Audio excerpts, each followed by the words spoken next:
Hello everyone. So आता आपण केमिस्ट्रीमध्ये organic केमिस्ट्रीचा आपण बेसिक स्टार्ट केलेला आहे आणि आपण काही बेसिक गोष्टी शिकतोय. त्याच्यात आपण लास्ट लेक्चरमध्ये बाळांनो इलेक्ट्रोफाईल आणि न्यूक्लियोफाईल काय असतात, ते कसे तयार होतात हे थोडक्यात आपण बघितलं. थोडक्यात म्हटल्यापेक्षा आपण बऱ्यापैकी डिटेलमध्ये बघून घेतलं होतं की आता इलेक्ट्रोफाईल आणि न्यूक्लियोफाईल काय असते. साध्या भाषेत म्हणायचं झालं तर एखाद्या ॲटमवर अगर पॉझिटिव्ह चार्ज आहे तर त्याला आपण इलेक्ट्रोफाईल म्हणतो. पण बरेचसे असे सबस्टन्स आहेत ज्यांच्यावर पॉझिटिव्ह चार्ज नसतो तरीसुद्धा ते इलेक्ट्रोफाईल असतात. तर आपण त्या सगळ्या कंडिशन्स बघितल्या एखाद्या इलेक्ट्रोफाईलला ओळखायच्या आणि सेम एखाद्या न्यूक्लियोफाईलला ओळखण्याच्या सगळ्या आपण कंडिशन बघितल्या. आता नेक्स्ट नाव आहे बाळांनो फ्री रॅडिकल.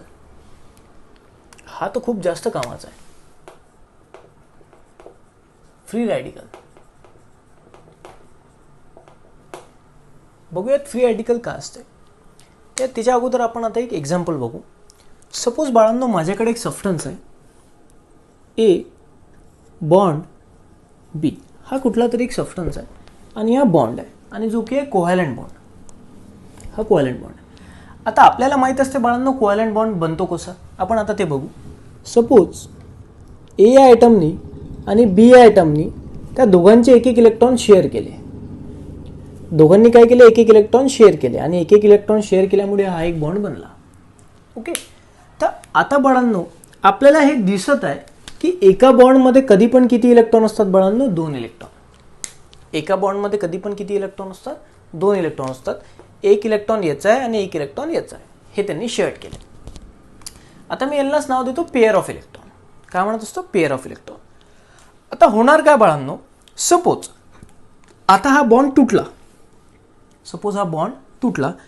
आता बॉन्ड तुटल्यावर 3 पॉसिबिलिटी एक्झिस्ट होऊ शकतात. हा जो बॉन्ड आहे आपण आता भरपूरदा पुढे केमिस्ट्रीमध्ये बॉन्ड तोडणार, आपण जोडणं तर शिकलो. शेअरिंग किंवा ट्रान्सफरमुळे बॉन्ड तयार होतो. आता बरेचदा आपल्याला बॉन्ड तोडा पण लागणार आहेत. का तोडाचे लागणार आहेत मी तुम्हाला सांगतो. जसं आपण काय ऑर्गॅनिक केमिस्ट्री शिकतोय. ऑर्गॅनिक केमिस्ट्री म्हणजे काय, आपण ऑर्गॅनिक कंपाऊंडची स्टडी करतोय. ऑर्गॅनिक कंपाऊंड म्हणजेच काय, हायड्रोकार्बन किंवा कार्बनपासून बनलेले. आता हायड्रोकार्बनपासून लोक बनतात कसे, आपण इमॅजिन करू. हा एक माझ्याकडे हायड्रोकार्बन आहे ज्याला तुम्ही लोक मिथेन म्हणता. आता मी काय केलं, मी या मिथेनमधून एक हायड्रोजन ॲटम काढला आणि त्या हायड्रोजनच्या जागी Cl लावला. म्हणजे अगर तुम्ही हा हायड्रोजन ॲटम काढला तर हा बॉन्ड तर तुम्हाला तोडाच लागणार आहे ना. आता कसं तोडायचं ते आपण रिॲक्शनमध्ये बघूच. पण हा बॉन्ड अगर हायड्रोजन काढायचा आहे तर हा बॉन्ड तर तोडा लागणार ना. तर बरेचदा केमिस्ट्रीमध्ये आपल्याला बॉन्ड तोडा लागतात आणि बरेचदा जोडा पण लागतात. तर ते सगळं आपण डिटेलमध्ये शिकणार आहे. तर त्याचाच बेस म्हणून आपण आता हे शिकतोय.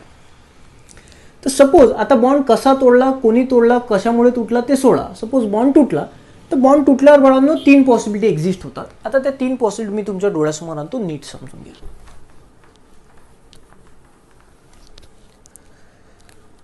3 पॉसिबिलिटी.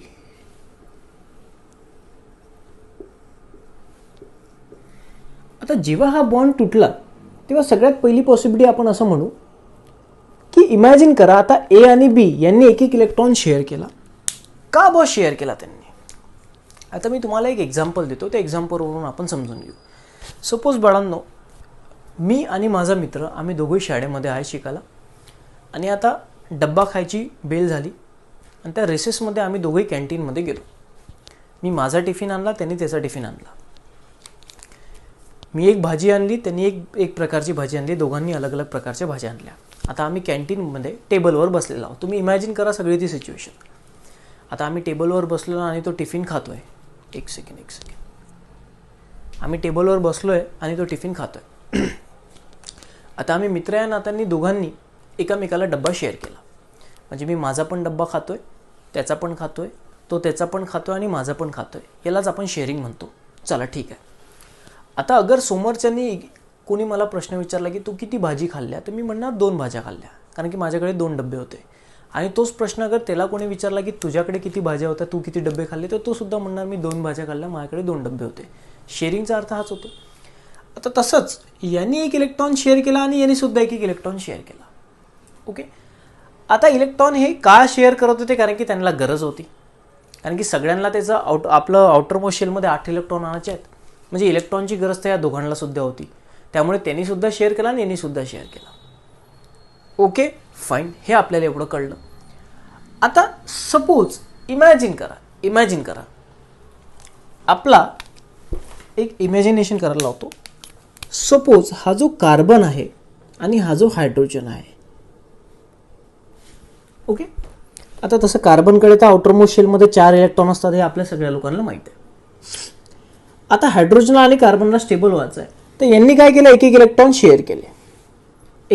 शेअर केले आणि शेअर केल्यामुळे हा बॉन्ड तयार झाला. बरोबर आहे. आता तुम्ही अगर नीट नोटीस केलं ना, तर हायड्रोजनला पण इलेक्ट्रॉनची गरज होती एक एक्स्ट्रा आणि कार्बनला पण एक एक्स्ट्रा इलेक्ट्रॉनची गरज होती. आता कार्बनकडे 5 इलेक्ट्रॉन झाले आणि हायड्रोजनकडे 2 इलेक्ट्रॉन झाले, तर हायड्रोजन तर स्टेबल झालं. पण मला सांगा बाळांनो, अगर कार्बननी हायड्रोजनला म्हटलं असतं की 1 इलेक्ट्रॉन शेअरने मी देऊन देतो तुला, डायरेक्ट देऊन देतो, शेअर कशाला करतं, तर हायड्रोजन त्या केसमध्ये खुश असता का? येस. आता समजून घ्या मला म्हणायचं काय, मी परत एकदा हे तुम्हाला सांगतो कन्सेप्ट. आता तर कार्बन आणि हायड्रोजनने 1 इलेक्ट्रॉन शेअर केलेले आहेत, बरोबर आहे, शेअर केले. पण अगर कार्बनने हायड्रोजनला म्हटलं असतं शेअर नको करू, तुझ्याच जवळ ठेव, हा माझा 1 इलेक्ट्रॉन मी तुला देऊन देतो, इमॅजिन करा, तर हायड्रोजन तर खुशच असता ना. चला बा, आपल्याला काही त्यासोबत जवळ राहायची गरज नाही, शेअर करायची गरज नाही, तो आयता 1 इलेक्ट्रॉन आपल्याला देऊन राहिला आणि हायड्रोजनला तेच पाहिजे. पण कार्बननं तसं केलं नाही का? कार्बननं शेअरिंगचा ऑप्शन का निवडला?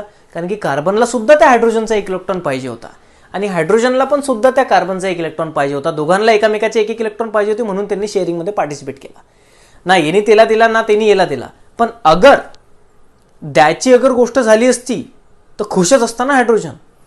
म्हणजे म्हणायचं मला असं आहे की हा जो हायड्रोजन आहे याचा हा तर एक स्वतःचाच इलेक्ट्रॉन आहे, पण 1 इलेक्ट्रॉन कोणाचा आहे? कार्बनचा.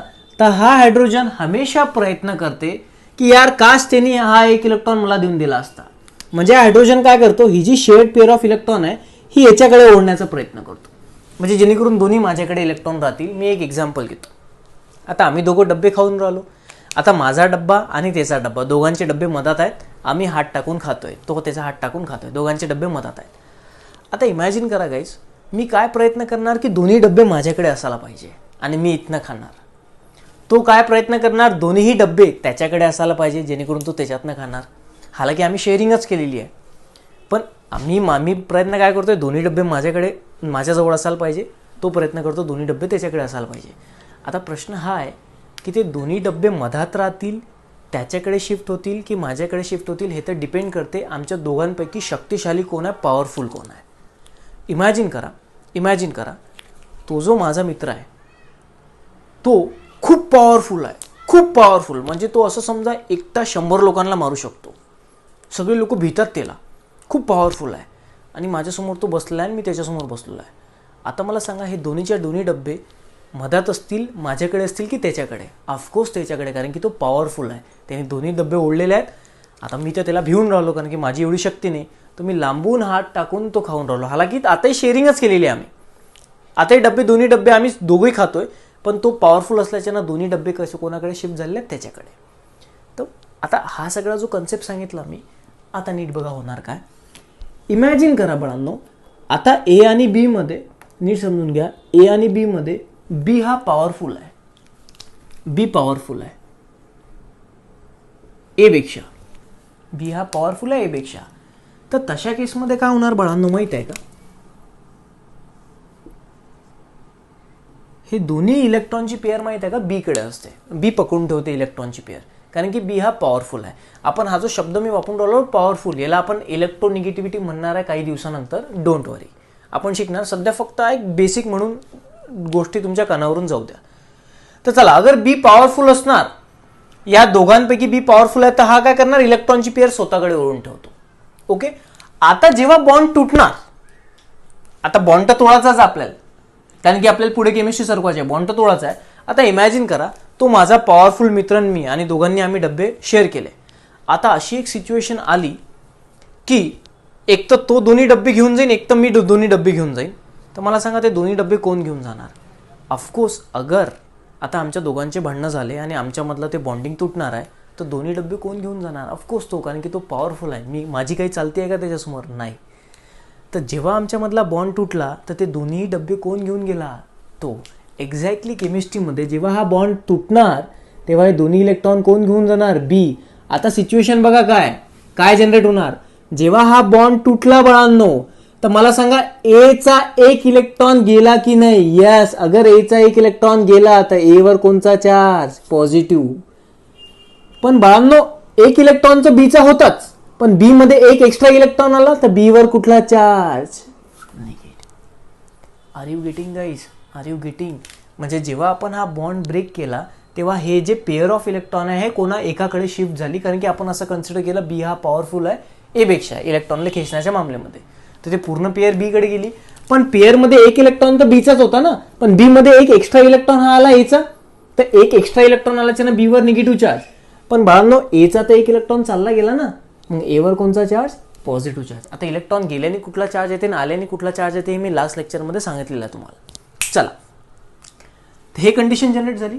सेकंड सिनेरिओ गाईज, आपण असं कन्सिडर करू की बा आता ए पॉवरफुल आहे बी पेक्षा. सेकंड पॉसिबिलिटी मे बी असू शकते.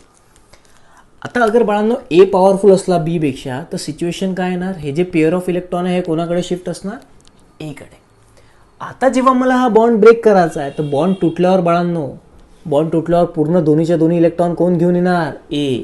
तर सांगा दोन्ही इलेक्ट्रॉन ए घेऊन राहिला तर एक इलेक्ट्रॉन तर एचाच होता आधी पण आता एक इलेक्ट्रॉन कोणाचा आहे, बीचा, आणि तो कोणावर आला, ए वर.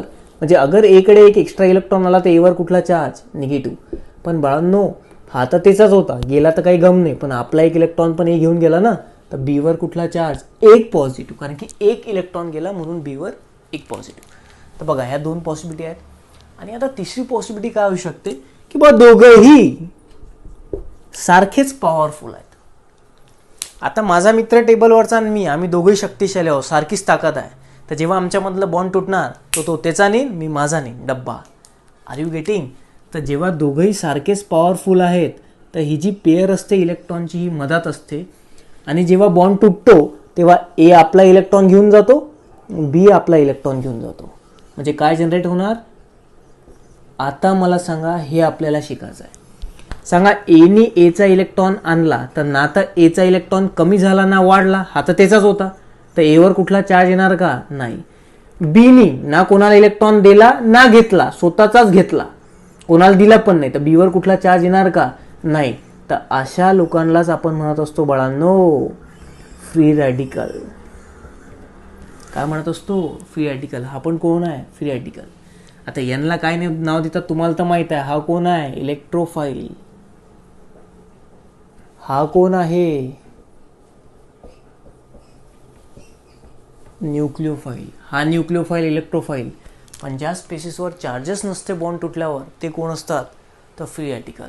आणि हे फ्री रॅडिकल खूपच खतरनाक आहेत ना केमिस्ट्रीमध्ये. बघा आपल्याला कसे पुढे त्रास देतात ते लोक, त्रास म्हणजे सतवतात आपल्याला, पण आपण खूप यांना व्यवस्थित हँडल करू जेणेकरून पुढे आपल्यालाही समजतील. आता आपल्याला यांची डेफिनेशन द्यायची आहे. जशी आपण बाळांनो इलेक्ट्रोफाईल आणि न्यूक्लिओफाईलची डेफिनेशन बनवली कालच्या लेक्चरमध्ये, तसंच आता आपण फ्री रॅडिकलची डेफिनेशन बनवू. चला आता आपण ही डेफिनेशन शिकू. काय हा कन्सेप्ट कळला बाळांनो तुम्हाला, okay fine, okay fine.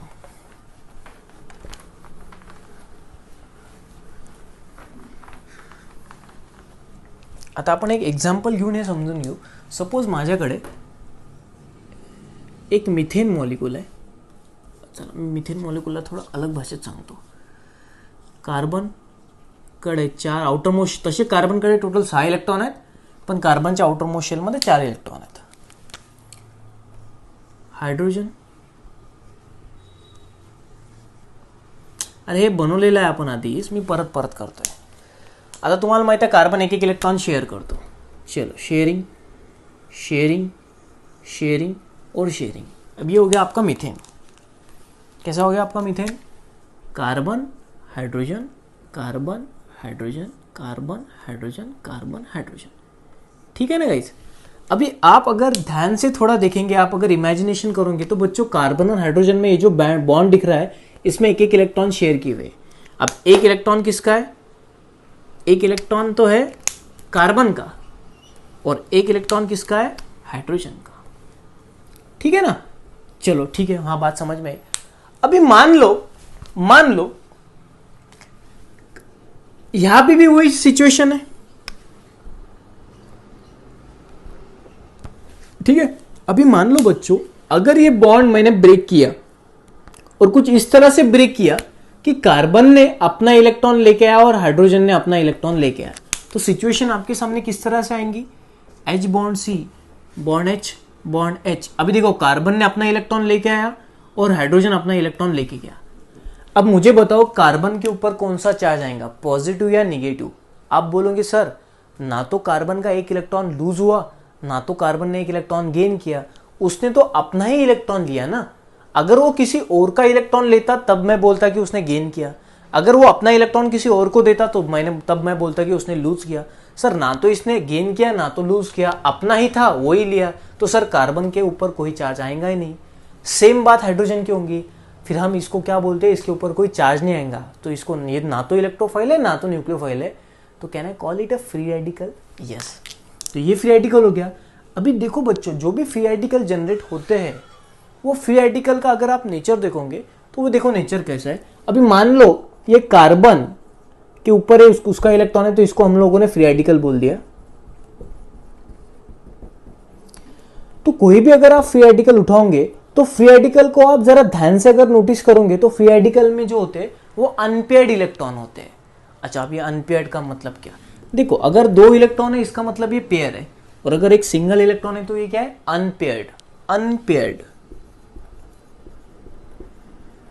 Unpaired बात समझ में आ रही है। तो मुझे बताओ ये जो कार्बन है उसके पास पेयर्ड ऑफ इलेक्ट्रॉन है या अनपेयर्ड ऑफ इलेक्ट्रॉन है। तो आप नोटिस करो ये जो कार्बन है ये हाइड्रोजन के साथ तो ये 2 इलेक्ट्रॉन है तो ये पेयर है, ये हाइड्रोजन के साथ एक पेयर है, और ये हाइड्रोजन के साथ एक पेयर है। अब बचाइए, तो मुझे बताओ इस कार्बन के ऊपर एक ही इलेक्ट्रॉन है जो अनपेयर्ड है। तो अगर किसी एटम या group of atom K pass अगर एक या तो फिर 2 अनपेयर्ड इलेक्ट्रॉन होंगे, दो नहीं सॉरी, अगर एक अनपेयर्ड इलेक्ट्रॉन होगा, या तो फिर बहुत आसान भाषा में किसी एटम या ग्रुप ऑफ एटम, जैसे ये देखो ये ग्रुप ऑफ एटम हो गया, खाली सिंगल एटम अगर होता है तो मैं इसको एटम बोलूंगा, ये तो ग्रुप ऑफ एटम हो गया ना। अगर किसी ग्रुप ऑफ एटम में अगर अनपेयर्ड इलेक्ट्रॉन होता है तो उसी को हम लोग बोलते हैं फ्री रेडिकल्स। तो एटम और group of atom which contain unpaired electron, ऐसा एटम या ग्रुप ऑफ एटम जो अनपेयर्ड इलेक्ट्रॉन खुद के पास रखता है, उस एटम या ग्रुप ऑफ एटम को हम लोग बोलते हैं फ्री रेडिकल। और ये फ्री रेडिकल बड़े खतरनाक होते हैं, हम लोग बताएंगे। अभी जो कैंसर वगैरह जो होता है ह्यूमन बॉडी को, उसके लिए कुछ ना कुछ फ्री रेडिकल ही रिस्पॉन्सिबल होते हैं, वो हम लोग आगे सीखेंगे बायोमोलिक्यूल में। चलो अभी हम लोग फ्री रेडिकल की डेफिनेशन बनाते हैं। वो डेफिनेशन क्या आ जाएंगी, द एटम और group of atom, the atom और group of atom which contain unpaired electron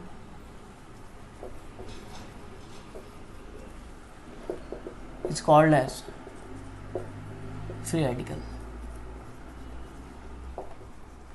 तो देखो बच्चों, जब मैंने इसके पिछले वीडियो में केमिकल रिएक्शन के टाइप्स गिर रहे थे, उस केमिकल रिएक्शन के टाइप में अब जो 3 वर्ड आए थे, इलेक्ट्रोफाइल, न्यूक्लियोफाइल और फ्री रेडिकल, ये सबसे पहले मैंने तीनों वर्ड आपके सामने क्लियर कर दिए।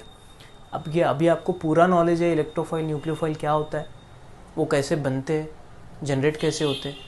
आज तो मैंने एग्जांपल भी दिखा करके बताया कि बॉन्ड टूटने के बाद इलेक्ट्रोफाइल न्यूक्लियोफाइल कैसे बनते हैं, और आज हम लोगों ने फ्री रेडिकल भी देखा। अब फ्री रेडिकल के डेफिनेशन में ये अनपेयर्ड वर्ड था, इसलिए मुझे ये सब बताना पड़ा आपको। तो जब भी बॉन्ड टूटता है बच्चों तो 3 पॉसिबिलिटी हमारे सामने आती है, इसके अलावा कोई पॉसिबिलिटी है ही नहीं। या तो बॉन्ड टूटने के बाद इलेक्ट्रोफाइल न्यूक्लियोफाइल बनेंगे, या तो फिर फ्री रेडिकल बनेंगे। ठीक है, क्लियर। तो ये फ्री रेडिकल वर्ड हमारा क्लियर हो चुका है, अंडरस्टूड। आई होप कि आपको फ्री रेडिकल समझ में आया होगा। एक सेकेंड। ठीक है गाइज, अभी देखो, अभी हम लोग ऑर्गेनिक केमिस्ट्री में जो भी केमिकल रिएक्शन स्टार्ट करने वाले हैं, वो केमिकल रिएक्शन स्टार्ट करते टाइम बहुत बार हम लोगों को बॉन्ड ब्रेक करना पड़ेगा और बॉन्ड जोड़ना भी पड़ेगा। पर जब हम लोग बॉन्ड ब्रेक कर रहे हैं तो बॉन्ड ब्रेक करने के बाद क्या जनरेट होता है, फ्री रेडिकल जनरेट होता है, इलेक्ट्रोफाइल न्यूक्लियोफाइल जनरेट होता है, ये आइडेंटिफाई करना बड़ा ही इंपॉर्टेंट है। फिर आप चाहे एक तो वो रिएक्शन पूरा लर्न कर लो, बट मैंने ऑलरेडी बोल चुका हूँ आपको कि कितनी रिएक्शन आप लोग लर्न करोगे। तो अगर आपको ये इलेक्ट्रोफाइल, फ्री रेडिकल और न्यूक्लियोफाइल का नॉलेज है तो आप लोग खुद ब खुद आगे का प्रोडक्ट डिराइव कर सकते हो, बना सकते हो। ठीक है गाइस, समझ में आया? ओके। अभी देखो, हम लोगों ने फ्री रेडिकल तो देख लिया क्या होता है, और इलेक्ट्रोफाइल न्यूक्लियोफाइल की भी डेफिनेशन हम लोगों ने देख ली। अभी गाइस आगे का जो टॉपिक है वो टॉपिक क्या है मैं थोड़ा शॉर्ट में बता देता हूँ। सपोज मान लो ये जो ए एटम है और बी एटम है, इन दोनों के बीच में कोई एक बॉन्ड है, इन दोनों के बीच में एक बॉन्ड है। अभी ये जो बॉन्ड है मान लो कोहेलेंट बॉन्ड है। अभी हम लोगों ने अभी तो एक बात ध्यान से देख ली कि जब ये बॉन्ड टूटेगा तो 3 पॉसिबिलिटी एग्जिस्ट होने वाली है, पेयर ऑफ इलेक्ट्रॉन शिफ्ट होने वाले हैं। अभी मैंने एक वर्ड यूज किया था कि भाई बी की पावर ज्यादा है ए से, तो ये पेयर ऑफ इलेक्ट्रॉन बी की तरफ शिफ्ट हो जाएंगे। दूसरे पॉसिबिलिटी मैंने बोला था कि ए की पावर ज्यादा है इसलिए ये पेयर ऑफ इलेक्ट्रॉन ए की तरफ शिफ्ट होंगी, और तीसरी पॉसिबिलिटी मैंने बोला था कि दोनों की पावर सेम है। अभी गाइस ये जो पावर है ना ये क्या है मैं थोड़ा अभी बताने चाह रहा हूँ, बाद में हम लोग इसको इलेक्ट्रोनेगेटिविटी करके नाम देंगे, तब हम लोग ये डिटेल में सीखेंगे। होता क्या है बच्चों, हमारे पीरियोडिक टेबल में जो एलिमेंट है वो हर कोई इलेक्ट्रॉन के प्यार में गिरा हुआ है, हर किसी को इलेक्ट्रॉन चाहिए, ठीक है। तो होता क्या है, हर एक की अपनी अपनी एक पावर होती है कि जब भी कोवेलेंट बॉन्ड बनता है शेयरिंग से, तब ये पेयर ऑफ इलेक्ट्रॉन जनरेट होती है। तो उसके बाद होता क्या है, हर एक एटम अपनी अपनी ताकत से उस पेयर को खींचना चाहता है अपनी तरफ। यार मेरी तरफ अगर रहेंगे तो उतना ही मैं ज़्यादा स्टेबल रहूँगा, वो दूसरा एटम अपनी तरफ खींचना चाहता है। तो ये एक पावर है, एक एबिलिटी है कि जो शेयर्ड पेयर किए हुए जो इलेक्ट्रॉन है, अब ये जो इलेक्ट्रॉन है इसको मैं बोल दूंगा शेयर्ड पेयर तो है बट ये पेयर शेयर की हुई है ना, तो इसलिए मैं इस इलेक्ट्रॉन को बोल दूंगा शेयर्ड पेयर ऑफ इलेक्ट्रॉन। तो हर कोई atom shared pair of electron को अपनी तरफ खींचना चाहता है, तो उस खींचने की पावर को, उस खींचने की एबिलिटी को हम लोग नाम देने वाले इलेक्ट्रोनेगेटिविटी। तो हर एक का इलेक्ट्रोनेगेटिविटी अलग अलग होता है। सबसे ज्यादा इलेक्ट्रोनेगेटिविटी किसका होता है, वो होता है फ्लोरीन का, ठीक है। अब ये सब मैं आपको बाद में बताऊंगा नेक्स्ट लेक्चर में। अभी ये लेक्चर में आपको फ्री रेडिकल समझ में आऊंगा, क्लियर है। सो अगर कोई डिफिकल्टी होती है तो मुझे आप लोगों के पास मेरा व्हाट्सअप नंबर है, आप मुझे व्हाट्सअप पे पूछ सकते हो कि सर ये थोड़ा डाउट है, बट आई थिंक आपको सब कुछ समझ में आऊंगा। Thank you so much.